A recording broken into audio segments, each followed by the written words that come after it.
memperkenalkan namaku, Nak. Aku adalah hantu yang terkenal di negara Thailand. Aku terkenal bukan karena aku hantu yang jahat dan menakutkan.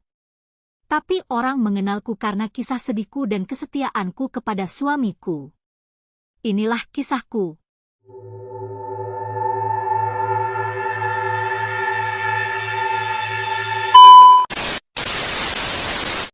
Aku adalah seorang gadis cantik bernama Nak. Dan aku telah menikah dengan seorang laki-laki bernama Mak yang kini menjadi suamiku. Aku sangat mencintai suamiku, begitupun suamiku dia juga sangat mencintaiku. Selang beberapa waktu kemudian aku hamil dan mengandung buah hati kami. Dan kebahagiaan kami pun bertambah dengan hadirnya si buah hati. Akan tetapi kebahagiaan kami pun harus terusik karena situasi yang tidak mendukung. Saat itu peperangan masih terjadi di negara kami. Sehingga suamiku terpaksa harus mengikuti wajib militer dan ikut berperang di perbatasan. Suamiku pun sangat sedih, dia terpaksa meninggalkan istrinya yang sedang mengandung dan pergi menuju ke medan perang. Begitu juga aku. Aku merasa sangat sedih, khawatir dan takut jika suamiku tewas di medan perang. Namun aku dan suamiku tidak punya pilihan lain dikarenakan ini adalah tugas negara dan kami pun tidak punya kuasa untuk menolaknya. Aku pun harus menjalani hari-hariku sendiri di rumah hingga tiba waktunya aku melahirkan. Sampai waktunya aku melahirkan suamiku pun masih belum pulang. Padahal saat itu aku mengalami pendarahan yang cukup hebat. Dan aku pun melahirkan sendiri lantaran para tetangga sekitar juga turut pergi untuk berperang. Namun sayangnya nyawaku dan bayiku tidak selamat. Dan aku pun menjadi arwah penasaran. Aku selalu menunggu suamiku pulang dari medan perang. Aku sangat rindu suamiku dan aku sering menangis saat aku tidak mampu menahan rasa rindu kepada suamiku. Saat aku menangis banyak warga desa yang ketakutan mendengar tangisanku. Karena mereka tahu jika aku telah meninggal dan aku bukanlah manusia lagi. Melainkan hantu atau arwah yang penasaran. Singkat cerita. Sampailah waktu di mana suamiku sudah kembali dari medan perang. Dan sesampainya di rumah aku menyambut suamiku dengan penuh haru dan bahagia. Aku sangat senang sampai aku menangis di pelukan suamiku. Dan aku menunjukkan buah hati kami yang masih bayi. Dan kami pun melewati hari-hari bahagia bersama. Pada saat itu suamiku belum tahu bahwa aku dan anaknya telah meninggal dunia. Iring berjalannya waktu para tetangga dan para warga selalu berusaha ingin memberitahukan kepada suamiku bahwa aku dan anaknya telah meninggal dunia. Dan aku pun selalu berusaha mencelakai orang-orang tersebut. Aku tidak ingin jika suamiku tahu fakta yang sebenarnya terjadi. Saat ada beberapa tetangga yang berhasil memberitahukan hal tersebut kepada suamiku. Syukurnya suamiku tidak percaya akan hal itu. Dia tetap menyayangiku dan anaknya layaknya manusia yang masih hidup. Hingga pada suatu hari suamiku mengetahui kebenarannya.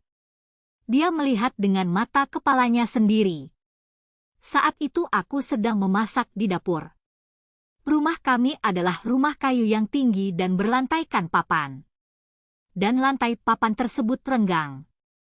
Aku pun tidak sengaja menjatuhkan pisau yang sedang kupakai untuk memotong sayuran ke bawah lantai rumah. Karena suamiku sedang tidak ada di rumah.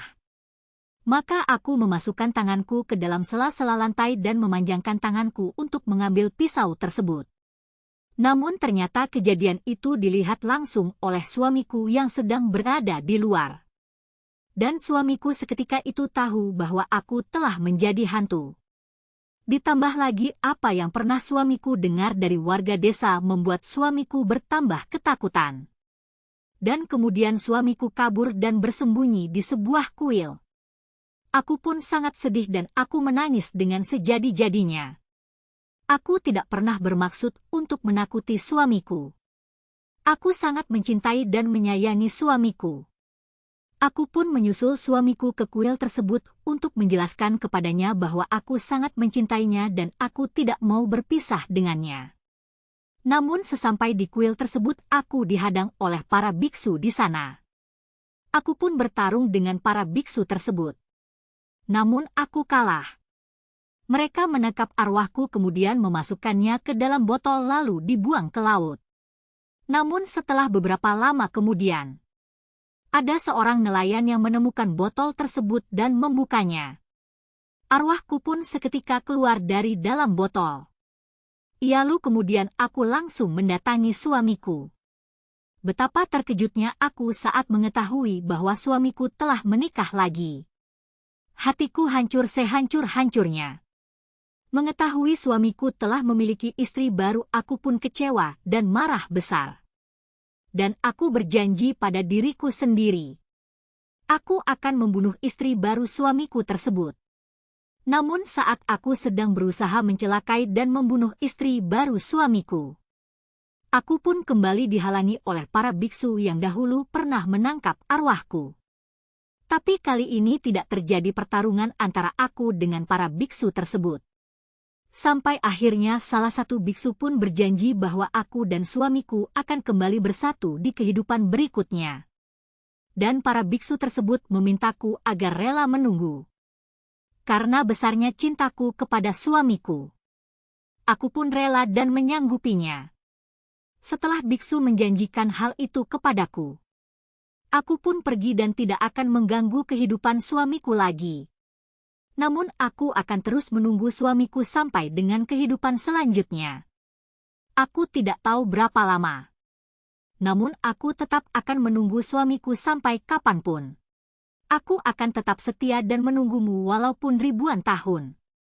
Aku ingin kita kembali bersatu di kehidupan selanjutnya.